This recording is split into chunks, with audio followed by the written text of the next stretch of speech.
पिछले 10 सालों से गौतम बुद्ध नगर के सांसद डॉक्टर महेश शर्मा जी आज हमारे साथ हैं। लाखों लोगों को मैं समझता हूँ देश भर के लाखों लोगों को एम्प्लॉयमेंट मिल रहा है और बहुत कुछ किया जाना बाकी है, लेकिन यहाँ स्थिति संतोषजनक है। जैसे अभी हम हमारे यहाँ पर एप्रिल हब कहा जाता है नोएडा को, एक्सपोर्ट हाउसेज़ हैं, तमाम लोग हैं। तो क्या कुछ और ऐसे सेक्टर्स में नौकरियाँ डेवलप हो गई है जिसको हम नोएडा में इन्वेस्ट करके लोग उस तरफ आगे बढ़ें?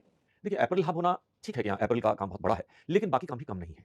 अन्य उद्योग भी हैं। अप्रैल का योगदान मात्र पूरे अगर हम इंडस्ट्रीज़ की बात देखें तो बाकी 96% तो अन्य उद्योग हैं, जिनके माध्यम से भी रोज़गार मिल रहा है।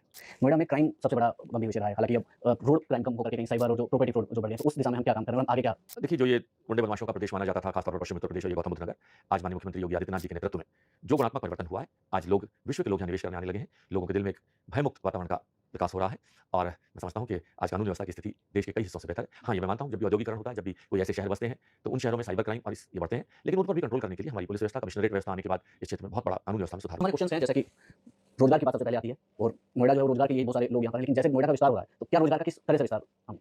देखिए, ये समस्या और जगह की हो सकती है, लेकिन गौतम बुद्ध नगर नोएडा में देश यानी विश्व के लोग भी यहाँ रोज़गार अपनी इंडस्ट्रीज़ के लिए आते हैं। बल्कि हमारी सरकार आने के बाद, जहाँ लोग रहने से डरते थे, कानून व्यवस्था की व्यवस्था इतनी कमज़ोर थी, अब लोग निवेश करने लगे हैं। जो प्रधानमंत्री जी का सपना है कि मेरे देश का युवा नौकरी माँगने वालों की लाइन में ना लगकर नौकरी दे। में अभी भी लगी हुई हैं और हम पीड़ित परिवार के साथ में हैं। हमने इनके लिए जितनी भी आर्थिक सहायता उसका लिए लेटर भी लिख दिया। इनके लाइसेंस के लिए भी हमने बताया, हमने कहा जितना भी अप्लाई करेंगे। सुरक्षा के लिए 2 गनर लाइन से भी आ गए हैं, एक गार्ड भी लग गई है। हमने मैक्सिमम किया है और करेंगे, और भी हम प्रयास कर रहे हैं, हम पूरी कार्रवाई करेंगे। बिस्मिल्लाहिर्रहमानिर्रहीम, अस्सलाम वालेकुम। मैं हूं सैयद शहरियार अली नकवी, आप लोग देख रहे हैं मूसा माइंस 2। दोस्तों, कैसे हैं आप लोग? खैरियत से हैं? ये क्लिप आपने सुने होंगे। अब आप लोग परेशान हो रहे होंगे कि महेश शर्मा का इस केस से, गुलाम हैदर के केस से, सीमा हैदर के केस से क्या ताल्लुक रखता है। ठीक है, मैं आप लोगों को ये क्लिप जो दिखाई है मैंने, इसकी वजूहात बताता हूं कि क्यों दिखाई है। बड़ा इंपॉर्टेंट चीज है, आप लोग गौर से सुनिएगा और सियासतदानों की कमीनगी के ऊपर जो है बगले बजाइए। बल्कि हम खुद बजा रहे हैं, आप नहीं करें, मतलब हम बगले बजा रहे हैं 2 साल से अपनी किसी और की बजा रहे हैं। कितना अजीब सा लगेगा। जो नहीं हो सकता वो ना तो उड़ाइएगा। पौ पौ। अच्छा, तो चले ठीक है। आपने महेश शर्मा का इंटरव्यू सुना? कुछ समझ में आया मैं क्या दिखाना चाह रहा हूं? ये एमपी है वहां का, गौतम बुद्ध नगर रबूपुरा। ये जनाबे वाला, यानी कि रबूपुरा की हिस्ट्री जरा सा नोएडा की हिस्ट्री समझे कि गुंडे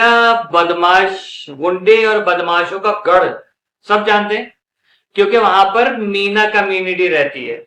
मीना कम्युनिटी, रहजन, चोर उचक्के, मुर्गी चोर, गाय भैंसे चोरी करने वाले, इंसानों को अगवा करने वाले, बत्ता तावान, बदमाशियां, ठीक है ना, गुंडागर्दी, ये वहां पर होता था और होता है और होता रहेगा जब तक इसको प्रॉपर कोई बंदा ना आ जाए। अब आपको एक चीज दिखाऊं। एक और क्लिप मैंने देखा कि किसी लड़के का मर्डर होता है वहां पर और कोई साहब हैं, वो पुलिस का इंटरव्यू ले रहे हैं।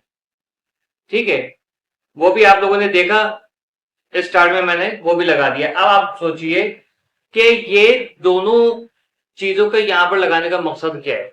मकसद ये है कि बेसिकली सीमा हैदर को वहां रख के इंडिया वालों को बेवकूफ बनाया जा रहा है। आप समझे?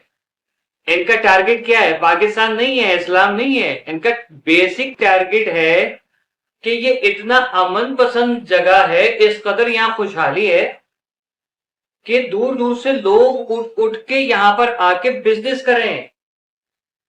Industry, cinema city, shopping malls, airport, cricket stadium, ये सब चीजें वहां पर बनाई जा रही हैं और लोग डरते हैं ग्रेटर नोएडा में इन्वेस्टमेंट करने से।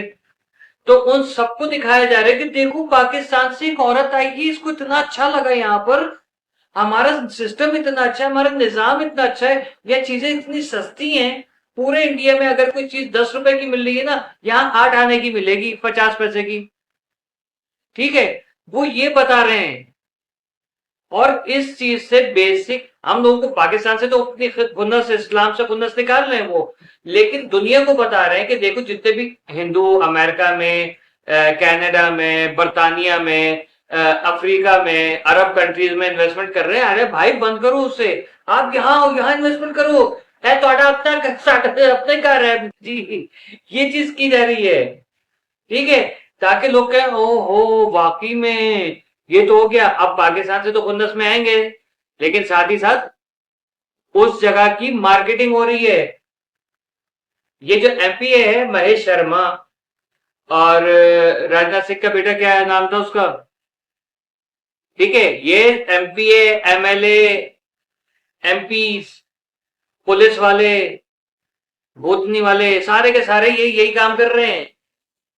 ठीक है, ये ग्रेटर नोएडा को प्रमोट कर रहे हैं, बेसिकली मार्केटिंग कर रहे हैं, और उसका सहारा भी पाकिस्तानी के जरिए किया जा रहा है। तो तालियां बजाए सारे लोग, नीचे ना क्लैपिंग वाला इमोजी जो है ना वो जरूर बनाएं कि हर चीज में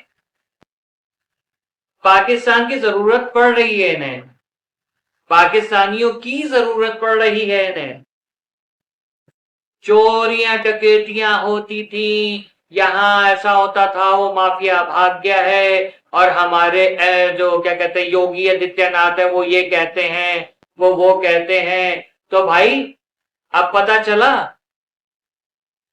कि वो पूरा गुंडों का इलाका है, जहां पर कानून नहीं चलता, वहां कह रहे कानून।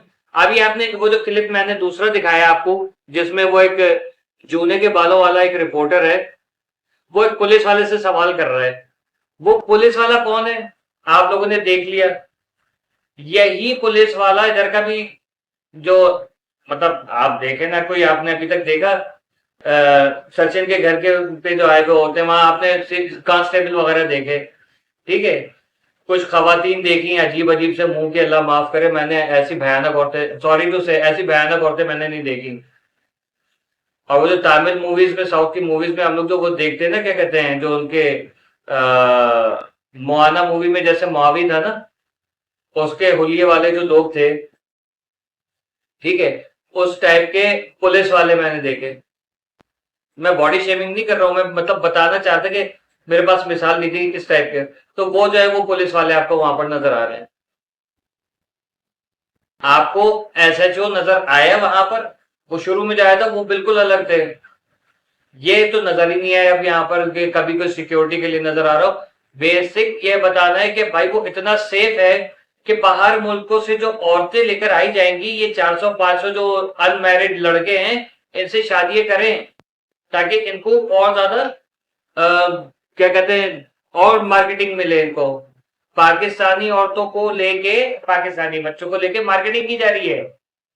क्या रबूपुरा इतना ग्रेट है, सुअरपुरा। और ये जो ये एमएलए एमपीए वगैरह है ना, पंकज सिंह और क्या नाम है ये शर्मा साहब, जिनको शर्म ही नहीं आती है, वहां पर आप एंकर को देख लें, वो उसी तरीके से सवालात कर रहा है जिस तरीके से सीमा से और एपी सिंह से सवालात किए जाते हैं। पाकिस्तान में क्या होता है, वो सबक सिखा के चले जाते हैं ना, टीचर कहते हैं टेस्ट होगा थोड़ी देर में, बच्चे जल्दी जल्दी में सवाल याद करते हैं, वो एक ही सवाल पूरी क्लास से वो लेता है। हाँ भाई बेटा क्या सवाल, ये सवाल था, इसका क्या जवाब है, वो बताते हुए वो सब बच्चे वही सवाल के वही जवाब बता रहे हैं। ठीक है, फिर इंस्पेक्शन के लिए जो आते हैं वो भी वही सवाल करते हैं, वही जवाब आ रहे होते हैं। 2 साल से इंडिया में रबूपुरा, सुअरपुरा जो है वहां पर यही चल रहा है। वही चीज एपी सिंह से उसी तरीके से सवालात, वही वो एमपीए से सवालात। अब आप बताइए, जहां ये बदमाशियां चल रही हैं, जहां सरेआम एक लड़के को गोली मार के उसकी मां से उसका लाल छीन लिया जाता है, पुलिस वाले के पास मुंह में जवाब नहीं है कि मैं कोई जवाब दे सकूं। ये एमपीए साहब जो है वो, इनके आप देख लीजिए बयानात, ठीक है, योगी आदित्यनाथ, आप उसके बयानात देख लें, बिल्कुल अजीब, मतलब एक अजीब लगती है बात की, यार ये चल क्या रहा है। अब आ जाते हैं जरा सा कि मेरी बात समझ में आई कि नहीं आई। बात ये है सारी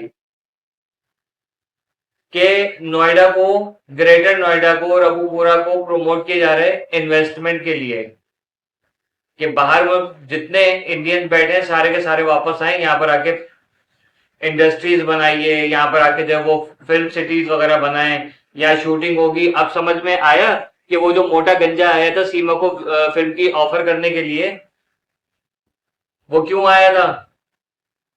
ये सब चीजें क्या हो रही हैं, बिग बॉस का नाम क्यों लिया गया कि अगला सेट बिग बॉस का वो यहां पर लगाया जाए, सलमान खान इधर आए।